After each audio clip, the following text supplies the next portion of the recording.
आर्त ब्राह्मण परिवार पर कुंती की दया। वैशंपायन जी बोले, युधिष्ठिर आदि पांचों भाई अपनी माता कुंती के साथ एक चक्रा नगरी में रहकर तरह-तरह के दृश्य देखते हुए विचरने लगे। वे भिक्षावृत्ति से अपना जीवन निर्वाह करते थे। नगरवासी उनके गुणों से मुग्ध होकर उनसे बड़ा प्रेम करने लगे। वे सायंकाल होने पर दिन भर की भिक्षा लाकर माता के सामने रख देते। माता की अनुमति से आधा भीमसेन खाते और आधे में सब लोग। इस प्रकार बहुत दिन बीत गए। एक दिन और सब लोग तो भिक्षा के लिए चले गए थे, परंतु किसी कारणवश भीमसेन माता के पास ही रह गए थे। उसी दिन ब्राह्मण के घर में करुण क्रंदन होने लगा। वे लोग बीच-बीच में विलाप करते और रोते जाते। यह सब सुनकर कुंती का सौहार्द्रपूर्ण हृदय दया से द्रवित हो गया।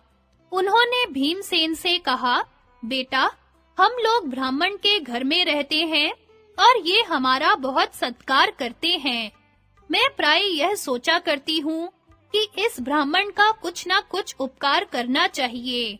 कृतज्ञता ही मनुष्य का जीवन है। जितना कोई अपना उपकार करे, उससे बढ़कर उसका करना चाहिए। अवश्य ही इस ब्राह्मण पर कोई विपत्ति आ पड़ी है।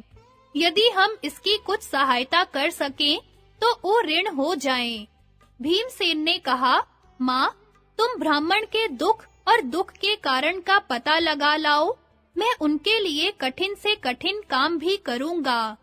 कुंती जल्दी से ब्राह्मण के घर में गई, मानो गाय अपने बंधे बछड़े के पास दौड़ी गई हो। उन्होंने देखा कि ब्राह्मण अपनी पत्नी और पुत्र के साथ मुंह लटकाकर बैठा है और कह रहा है, धिक्कार है मेरे इस जीवन को, क्योंकि यह सारहीन, व्यर्थ, दुखी और पराधीन है। जीव अकेला ही धर्म, अर्थ और काम का भोग करना चाहता है। इनका वियोग होना ही उसके लिए महान दुख है। अवश्य ही मोक्ष सुख स्वरूप है, परंतु मेरे लिए उसकी कोई संभावना नहीं है। इस आपत्ति से छूटने का न तो कोई उपाय दिखता है और न मैं अपनी पत्नी और पुत्र के साथ भाग ही सकता हूँ। तुम मेरी जितेंद्रिय एवं धर्मात्मा सहचरी हो। देवताओं ने तुम्हें मेरी सखी और सहारा बना दिया है। मैंने मंत्र पढ़कर तुमसे विवाह किया है। तुम कुलीन, शीलवती और बच्चों की माँ हो। तुम सती साध्वी और मेरी हितैषिणी हो। राक्षस से अपने जीवन की रक्षा के लिए मैं तुम्हें उसके पास नहीं भेज सकता। पति की बात सुनकर ब्राह्मणी ने कहा, स्वामिन, आप साधारण मनुष्य के समान शोक क्यों कर रहे हैं? एक ना एक दिन सभी मनुष्यों को मरना ही पड़ता है। फिर इस अवश्यम भावी बात के लिए शोक क्यों किया जाए? पत्नी, पुत्र अथवा पुत्री सब अपने ही लिए होते हैं। आप विवेक के बल से चिंता छोड़िए। मैं स्वयं उसके पास जाऊंगी। पत्नी के लिए सबसे बढ़कर यही सनातन कर्तव्य है कि वह अपने प्राणों को निछावर करके पति की भलाई करे। मेरे इस काम से आप सुखी होंगे और मुझे भी परलोक में सुख तथा इस लोक में यश मिलेगा। मैं आपके धर्म और लाभ की बात कहती हूँ। जिस उद्देश्य से विवाह किया जाता है, वह अब पूरा हो चुका। आपके मेरे गर्भ से एक पुत्र और एक पुत्री है। आप इन बच्चों का जैसा पालन पोषण कर सकते हैं, वैसा मैं नहीं कर सकती। यदि आप नहीं रहेंगे, तो मेरे प्राणेश्वर, मेरे जीवन सर्वस्व मैं कैसे रहूंगी और इन बच्चों की क्या दशा होगी? यदि मैं अनाथ और विधवा होकर जीवित भी रहूं, तो इन बच्चों को कैसे रखूंगी? जब घमंडी और अयोग्य पुरुष इस लड़की को मांगने लगेंगे, तब मैं इसकी रक्षा कैसे कर पाऊंगी? जैसे पक्षी मांस के टुकड़े पर झपटते हैं, वैसे ही दुष्ट पुरुष विधवा स्त्री पर मैं भला वैसा जीवन कैसे बिता सकूंगी? इस कन्या को मर्यादा में रखना और बच्चे को सद्गुणी बनाना मुझसे कैसे हो सकेगा? आपके वियोग में मैं न रहूंगी और आपके तथा मेरे बिना इन बच्चों का नाश हो जाएगा। आपके जाने से हम चारों का विनाश हो जाएगा, इसलिए आप मुझे भेज दीजिए। स्त्रियों के लिए यह बड़े सौभाग्य की बात है कि अपने पति से पहले ही परलोक वासिनी हो जाएं। मैंने सब कुछ छोड़ दिया है, पुत्र और पुत्री भी। मेरा जीवन आपके लिए निछावर है। स्त्री के लिए यज्ञ, तपस्या, नियम और दान से भी बढ़कर है अपने पति का प्रिय और हित। मैं जो कुछ कह रही हूँ, वह आपके और इस वंश के लिए भी हितकारी है। इस लोक में स्त्री, पुत्र, मित्र और धन आदि का संग्रह आपत्ति से रक्षा के लिए किया जाता है। आपत्ति के लिए धन की रक्षा करें, धन खोकर भी पत्नी की रक्षा करें तथा पत्नी और धन दोनों को खोकर भी आत्म कल्याण संपादन करें। यह भी संभव है कि स्त्री को अवध्य समझकर वह राक्षस मुझे न मारे। पुरुष का वध निर्विवाद है और स्त्री का संदेहग्रस्त, इसलिए मुझे ही उसके पास भेजिए। अब मुझे करना ही क्या है? अच्छे पदार्थ भोग लिए, धर्म कर्म कर लिए, पुत्र भी हो चुके। मेरे मरने में भला दुख ही क्या है?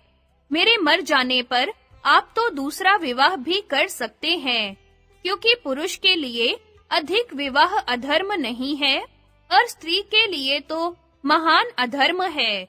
यह सब सोच विचार कर आप मेरी बात मानिए और इन बच्चों की रक्षा के लिए आप स्वयं रह जाइए और मुझे उस राक्षस के पास भेजिए। स्त्री के ऐसा कहने पर ब्राह्मण ने उसे अपनी छाती से लगा लिया। उसकी आंखों से आंसू गिरने लगे। माँ बाप की दुख भरी बात सुनकर कन्या बोली, आप दोनों दुखार्त होकर क्यों अनाथ के समान रो रहे हैं? देखिए, धर्म के अनुसार आप दोनों मुझे एक ना एक दिन छोड़ देंगे, इसलिए आज ही मुझे छोड़कर अपनी रक्षा क्यों नहीं कर लेते? लोग संतान इसलिए चाहते हैं कि वह हमें दुख से बचाए। इस अवसर पर आप लोग मेरा सदुपयोग क्यों नहीं कर लेते? आपके परलोकवासी हो जाने पर मेरा यह प्यारा-प्यारा छोटा भाई नहीं बचेगा। माँ बाप और भाई की मृत्यु से आपकी वंश परंपरा का ही उच्छेद हो जाएगा। जब कोई नहीं रहेंगे, तो मैं भी तो नहीं रह सकूंगी। आप लोगों के रहने से सबका कल्याण हो जाएगा। मैं ही राक्षस के पास जाकर इस वंश की रक्षा करूंगी। इससे मेरा लोक परलोक दोनों बनेंगे।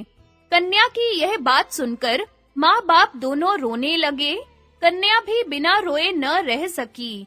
सबको रोते देखकर नन्हा सा ब्राह्मण शिशु मिठास भरी तोतली बाणी से कहने लगा, पिताजी, माताजी, बहन, मत रो। प्रत्येक के पास जा जाकर वह यही कहने लगा। उसने एक तिनका उठाकर हंसते हुए कहा, मैं इसी से राक्षस को मार डालूंगा। बच्चे की इस बात से उस दुख की घड़ी में भी तनिक प्रसन्नता प्रस्फुटित हो उठी। कुंती यह सब कुछ देख सुन रही थी। वे अपने को प्रकट करने का अवसर देखकर पास चली गई और मुर्दों पर मानो अमृत की धारा उड़ेलते हुए बोली, ब्राह्मण देवता, आपके दुख का क्या कारण है? उसे जानकर यदि हो सकेगा तो मिटाने की चेष्टा करूंगी। ब्राह्मण ने कहा, तपस्विनी, आपकी बात सज्जनों के अनुरूप है, परंतु मेरा दुख मनुष्य नहीं मिटा सकता। इस नगर के पास ही एक बक नाम का राक्षस रहता है। उस बलवान राक्षस के लिए एक गाड़ी अन्न तथा 2 भैंसे प्रतिदिन दिए जाते हैं। जो मनुष्य लेकर जाता है, उसे भी वह खा जाता है। प्रत्येक गृहस्थ को यह काम करना पड़ता है, परंतु इसकी बारी बहुत वर्षों के बाद आती है। जो उससे छूटने का यत्न करते हैं, वह उनके सारे कुटुंब को खा जाता है। यहाँ का राजा यहाँ से थोड़ी दूर वेत्र किए ग्रह नामक स्थान में रहता है। वह अन्यायी हो गया है और इस विपत्ति से प्रजा की रक्षा नहीं करता। आज हमारी बारी आ गई है। मुझे उसके लिए भोजन के लिए अन्न और एक मनुष्य देना पड़ेगा। मेरे पास इतना धन नहीं कि किसी को खरीद कर दे दूं और अपने सगे संबंधियों को देने की शक्ति नहीं है। अब अपने छुटकारे का कोई उपाय न देखकर मैं अपने सारे कुटुंब के साथ जाना चाहता हूँ। वह दुष्ट सभी को खा डालेगा। कुंती ने कहा, ब्राह्मण देवता, आप न डरें और न शोक करें।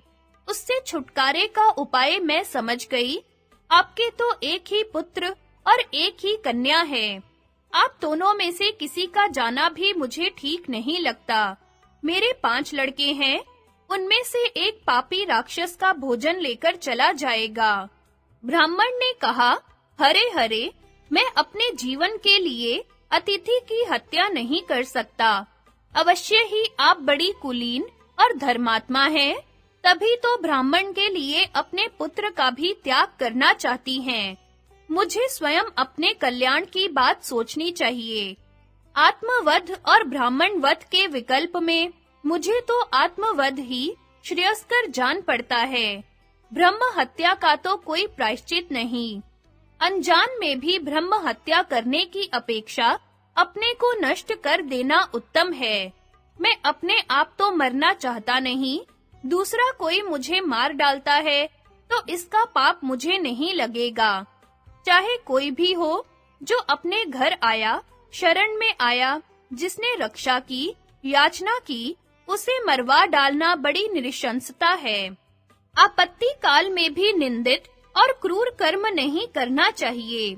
मैं स्वयं अपनी पत्नी के साथ मर जाऊं, यह श्रेष्ठ है, परंतु ब्राह्मण वध की बात तो मैं सोच भी नहीं सकता।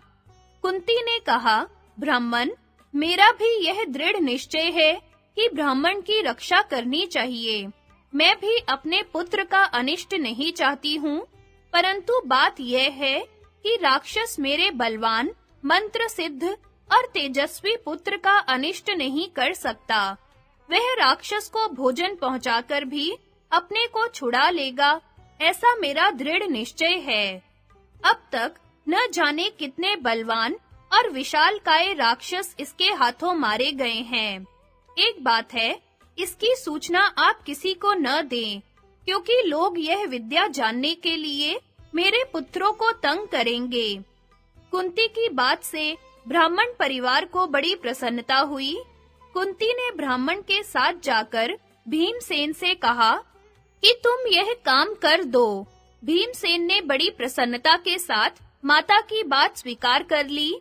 जिस समय भीमसेन ने वह काम करने की प्रतिज्ञा की, उसी समय युधिष्ठिर आदि भिक्षा लेकर लौटे। युधिष्ठिर ने भीमसेन के आकार से ही सब कुछ समझ लिया। उन्होंने एकांत में बैठकर अपनी माता से पूछा, माँ, भीमसेन क्या करना चाहते हैं? यह उनकी स्वतंत्र इच्छा है या आपकी आज्ञा? कुंती बोली, मेरी आज्ञा। युधिष्ठिर ने कहा, माँ, आपने दूसरों के लिए अपने पुत्र को संकट में डालकर बड़े साहस का काम किया है। कुंती ने कहा, बेटा, भीमसेन की चिंता मत करो। मैंने विचार की कमी से ऐसा नहीं किया है। हम लोग यहाँ इस ब्राह्मण के घर में आराम से रहते हैं। उससे ऋण होने का यही उपाय है। मनुष्य जीवन की सफलता इसी में है कि वह कभी उपकारी के उपकार को न भूले, उसके उपकार से भी बढ़कर उसका उपकार कर दे। भीमसेन पर मेरा विश्वास है। पैदा होते ही वह मेरी गोद से गिरा था। उसके शरीर से टकराकर चट्टान चूर-चूर हो गई। मेरा निश्चय विशुद्ध धार्मिक है। इससे प्रत्युपकार तो होगा ही, धर्म भी होगा। युधिष्ठिर बोले, माता, आपने जो कुछ समझ बूझकर किया है, वह सब उचित है। अवश्य ही भीमसेन राक्षस को मार डालेंगे, क्योंकि आपके हृदय में ब्राह्मण की रक्षा के लिए विशुद्ध धर्म भाव है। किंतु ब्राह्मण से यह अवश्य कह देना चाहिए कि नगरवासियों को यह बात मालूम न होने पावे।